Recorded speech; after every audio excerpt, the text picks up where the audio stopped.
après yow nga gàddu dire ma gis nga ça veut dire de manière générale Omar Aliou qu'on a fait tous ces exercices-là pour faire un mode fast-track du budget. Quand on dit fast-track du budget, il n'y a plus de transparence. Il n'y a pas de débat. Il n'y a pas de débat. Il n'y a pas d'information publique. On réduit tout à l'essentiel pour pouvoir faire un budget. Et on le fait dans une législature où à peu près 100 sur les 120 députés. Sur les 130 députés de Pastef, les 110 sont nouveaux. Honorable, moi ça m'a pris un an et demi pour comprendre comment le budget fonctionne. Mais honorable, est-ce qu'on a le choix actuellement à l'instant? On nous a mis dans une situation de ne pas avoir le choix, mais c'est dangereux. Non. On a levé 1000 milliards, presque un quart du budget sur le marché national, eurobond.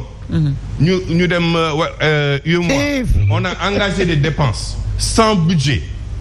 On a engagé des dépenses sans budget. Mais quand on a crié partout. Si nous avons une élection, nous avons budget. Après, nous avons mais on ne peut pas nous reprocher après, aussi. Avec des menaces de dissolution d'un gouvernement et Toyota. Non, honorable. Écoutez, toi aussi. Honorable, écoutez. Il faut qu'on soit serein. Man, je le souhaite la réussite. Tout le monde le souhaite la réussite. Mais ça ne nous empêche pas de dire, pour des gens qui ont décrié ce qui s'est passé hier, de venir faire quelque chose qui soit la même chose. Qui soit pire même que ça. Pourvu que ce soit, pourvu que ce soit la loi. Mais honorable.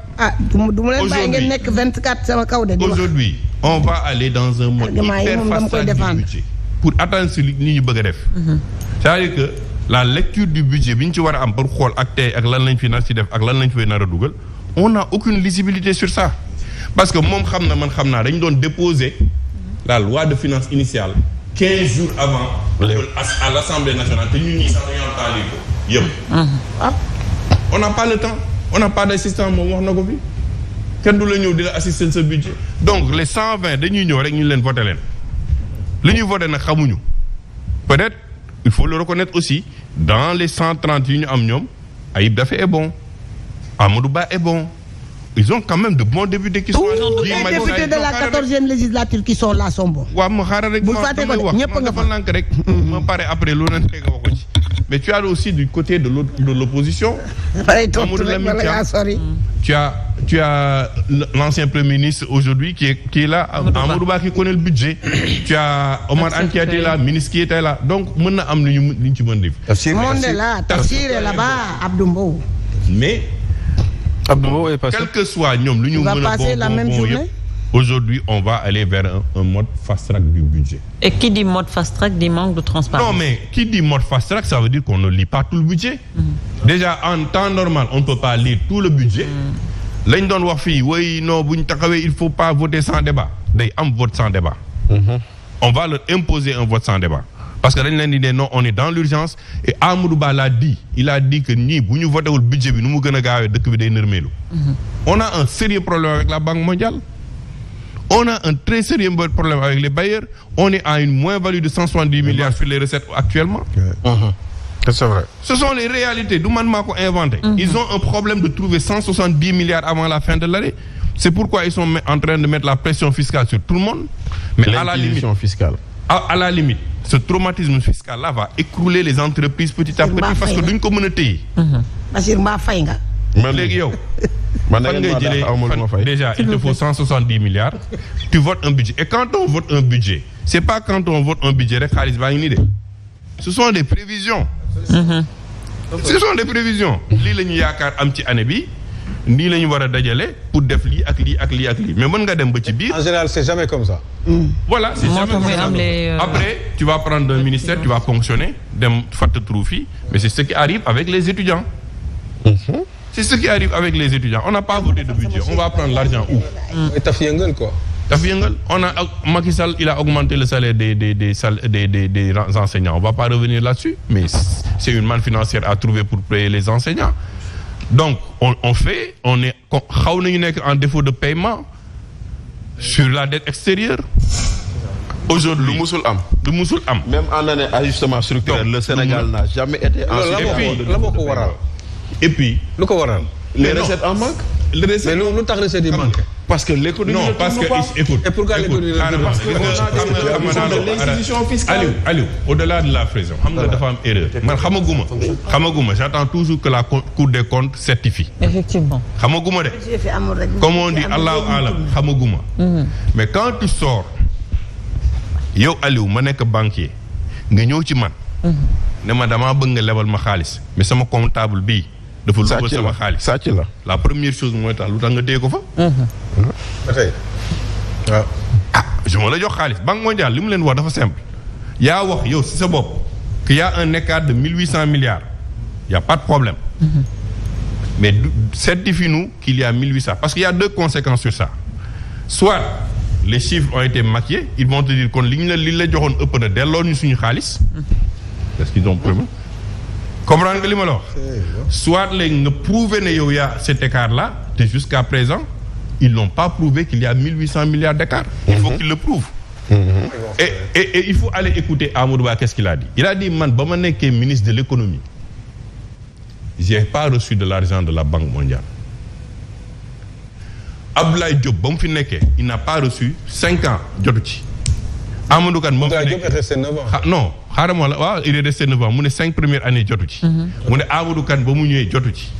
mu ne c'est pas l'argent qui compte c'est comme ñoom ñooy visite technique bi bu ñu la neewee c'est bon da ngay dem c'est sans décaissement ci ñoom da ngay dem ci yeneen partenaire Banque mondiale ne leen Banque mondiale nee na ma lii c'est bon. léegi mën naa la abal lii mën naa la abal lii. maintenant ils ont ouvert un conflit aussi avec l'Union européenne sur la pêche. À tort ou à raison, je suis d'accord avec le gouvernement, il fallait revoir les accords de pêche. Mais il ne faut pas aller dans une période de conflit. De conflit direct. Ki nga xam ne ñoo lay indi sa appui budgétaire, ñoo lay indi say dons, ñoo lay indi say appui. Donc on est dans une marche de. On peut régler ça aussi nee nañu mën nañu ko lijjanti ci biir réew mi. mën nañu lijjanti ci biir réew mi. mais justement. tu sais en quoi est-ce que Aliou xaaral ma daaneel foofu benn xam nga Aliou les impôts. C'est pas les impôts yi ñooy développer réew mi. Bien sûr. Ça prend en charge les charges du pays. nga am marge bu ndaw nga mën a kii. mais chaque pays booy gis day wuti investissement. Japon est à presque 288% de dette. moo tax bu may dégg. les États-Unis même d'ailleurs. bu may dégg ñuy ne non la dette. oui c'est vrai il faut la contrôler mais tous les pays que tu vois là la plupart à part quelques pays exceptions tous mais France bi ñuy wax France du ñu ngi nekk fii di crouler sur la dette. c'est pas exceptionnel donc mais ñoom aujourd'hui ils sont venus comme Mbengue du mu ko waxee ils ont dit qu'on a des ressources yoo xam ne à l'interne mën nañu ko ji mais amuñu ko parce que on n'a pas de transformation réelle de notre économie. Le secteur privé est dominé par un secteur informel à 90%. À 98% tu as un secteur privé fort. Aujourd'hui donc l'Assemblée nationale. lenn rek la mën a def. On va voir les projets de loi qu'ils vont amener. Est-ce qu'il faut c'est pour renforcer. On ne sait pas encore si le Premier ministre va rester Premier ministre ou il va être à l'Assemblée nationale. S'il reste Premier ministre, je le souhaite bien, Khairoun, on n'a pas de difficulté. On va peut-être un réaménagement s'il y a quelqu'un qui sort. Mais s'il change, le budget va attendre. Le gouvernement tombe, tu reconduis un nouveau gouvernement avec un autre Premier ministre, il lui faut le temps de regrouper encore les ministères. S'il y a des ajustements à faire, le budget ne vient qu'en février ou mars. Et quand un budget est voté en décembre, il faut attendre que le positionnement commence à mars, février pour que le pays commence à fonctionner. Donc il faut qu'on soit dans des réalités. Ñun li ñu leen ñaanal ñun ñu ngi koy ñaanal tey guddi àjjuma wala non démb la woon vendredi mooy ñu réussir. Parce que bu Pastef souffrir ñun ñoo souffrir. Mais à vous entendre parler, honorable, on a l'impression que quand même 2025 sera très dur pour le peuple sénégalais. 2025 sera très dur. Et il faut le dire wax nañu fi arrêté wax naa la situation Bakel Podor Tambacounda. yow Banque mondiale bi la doon dimbali ngay décaisser il y avait un prêt qui était prévu pour le Sénégal ils l'ont retiré. En 2025 premier trimestre 2025.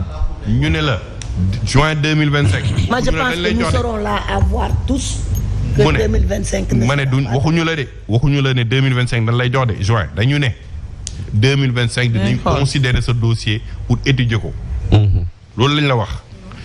donc soit ils ont un bâton magique où ils vont aller trouver de l'argent parce que nee naa la sànq BRICS n'est pas une banque damay dégg ñi ñu bëri di ko wax y a pas de banque BRICS y a pas d'institution de BRICS formelle il y a des pays qui se sont appelés BRICS ñu considérer seen pays bi dafa doo mais y a rien de formel sinon tu vas dans le marché noir te boo ci duggee da ngay daanu. Qu'est-ce qui te reste?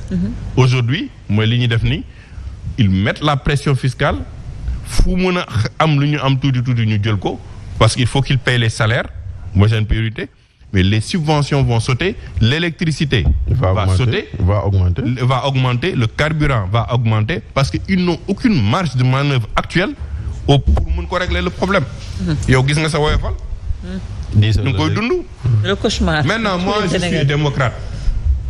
Le peuple a choisi. Les électeurs ont choisi. Ils ont confié à Bassirou Diomaye Faye, Ousmane Sonko. Te man je suis d'accord ak Oumar lu muy wax. Quelles que soient les critiques qu'on a là fii lañ koy yemale. képp ku laaloon sama président ou sama premier ministre à l'extérieur. man ak yow ñu defante ko. parce que dama gëm ne ñoo may représenté man. loolu dama ko gëm c'est ça. maintenant nag comme ils sont engagés dans cette voie là attendons de voir 2025 mais wax naa ko ci ay émission de néew na nga gis Cheikh Oumar Sy fuñ ko vaaree mais 2025 ku am sa 1 million ñu la koy lebal jëlal sa 10 000 francs nga may ko nit ki nga ko bàyyi nga denc sa 9 990 parce que xaalis dina am jafe-jafe ci réew mi. alors c'est très clair honorable suñu déggee li honorable wax yow jàppoon ne que 2025 sera très dur. ak 2025 Dakar sera comme Dubaï. loolu tey laa lay waxal nag. 2025 Dubaï il y a 40 ans quoi. waaw Dakar sera Dubaï il y a 40 ans damay théoriser ci jàpp ni